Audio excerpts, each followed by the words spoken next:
Good morning, church, and welcome to the musings for August 14th. I'm Dave, and I'm one of the pastors at Community Christian Church at Carillon. Last week, we finished looking at the story of Abraham and Isaac.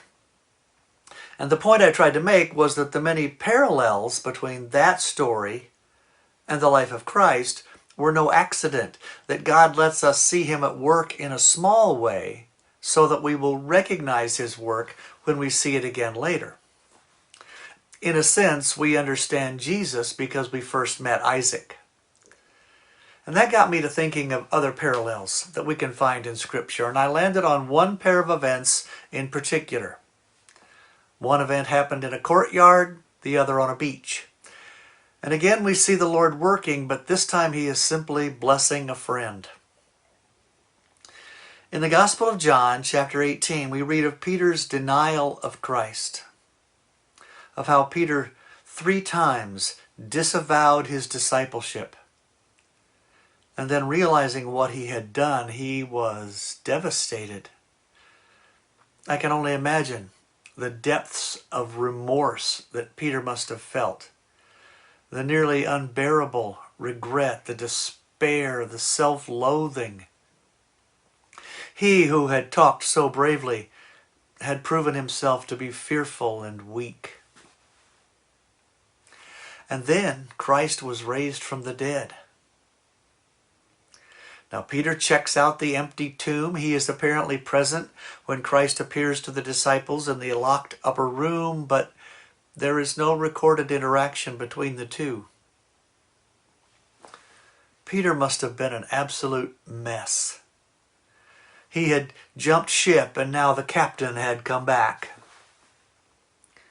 Peter had cut himself off from Jesus through his own frailty, and he had no way to fix the situation. But Jesus did. Jesus always has a way, and it's always the perfect way. And here's what he did. The disciples were fishing, and they saw Jesus on the beach. And after they ate, Jesus drew Peter aside and asked him, "Do you love me?" There is so much in that question. Jesus knows how much Peter is suffering, and he's giving his old friend a pathway back to a healed relationship.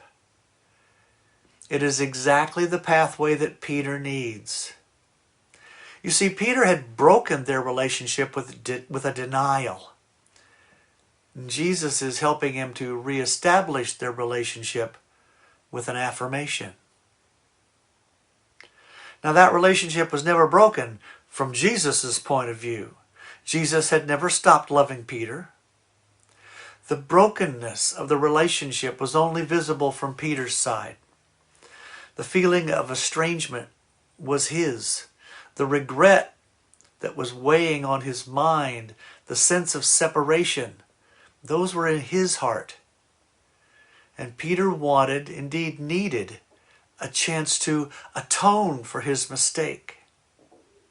Now Jesus didn't need this, but Peter did. Peter had acted to break the relationship, and he wanted to act to restore it. And though it was unnecessary, Jesus lets him do that, helps him to do that by asking a simple question, "Do you love me?" And Peter responds, "Yes, Lord, you know that I love you."